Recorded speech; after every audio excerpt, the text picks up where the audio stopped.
nandito po tayo sa pinakamasayang segment ng Alan Peter Pick! Alan Peter Pick! Alan Peter Pick! Kuya Alan, ang makakalaban po natin, makakasama natin, ang mga fire volunteer at ang tour guide.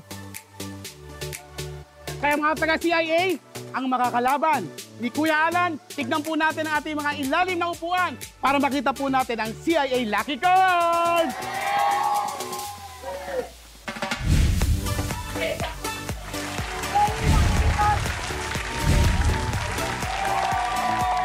Kaya to pinakamasaya kasi walang matatalo dito.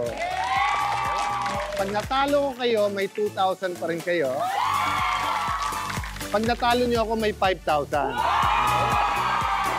Umpisa na natin. 1, 2, 3, go! May 2,000 pa rin naman. Okay. Ayun.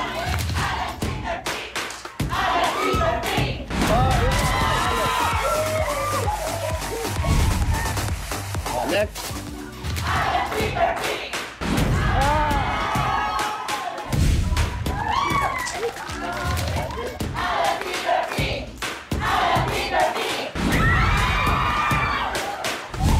Panay 5,000 kasi ang gusto, kaya panay iba-ibahin nyo rin.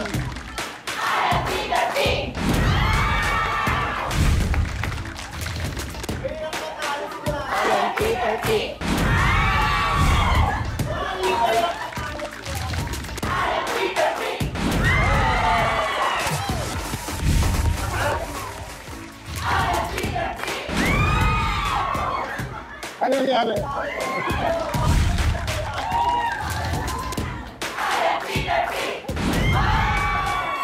Ano?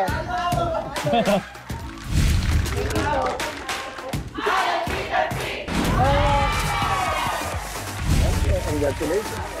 Last, sana manalo din, ha?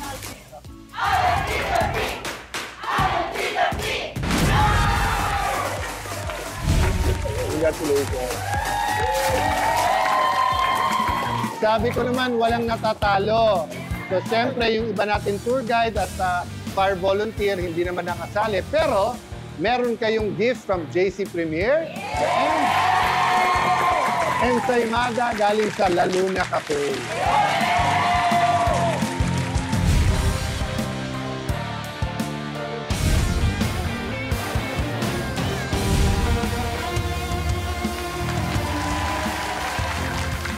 Pagkatapos po ng kwentuhan, pagkatapos po ng tawanan, pagkatapos po mag-uwi ng mga papremyo ang ating mga studio audience, pagkatapos po natin matuto ng napakaraming bagay na may kinalaman po sa batas, nagtatapos na naman po ang ating palabas ngayong gabi. Nagtatapos pero may mga takeaway tayo. Ako, doon na lamang po sa pinasalamatan natin si Mrs. Cristina Bernal kasama ang kanyang pamilya. Sabi nga ng aking paboritong poetess, si Maya Angelou, "Thank you is the language of the divine. It is the line that you say in the presence of God."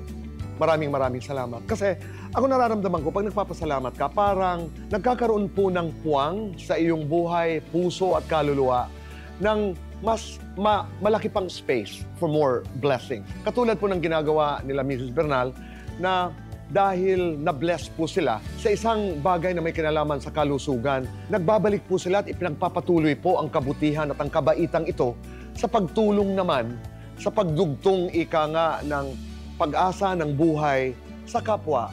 Ako po'y nalulungkot na akala ko po konti na lang kasi si Pipay po nag-sorry na.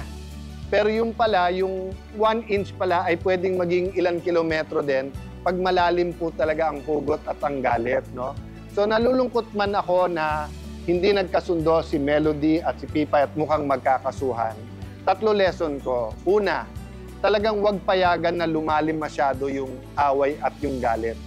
Pangalawa, kailangan po nakapaligid sa atin, hindi yung mga magsasabing, niloloko ka, inaaway ka niyan. Kailangan talagang nakapaligid din sa atin yung mahinahon, yung walang mangyayari dyan pag-away, patawarin mo na.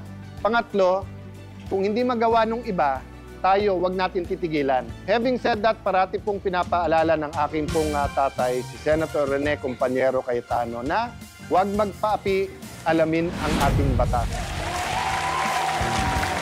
dagdagan po natin na kung may legal na kaalaman, mas mailalaban natin ang ating karapatan.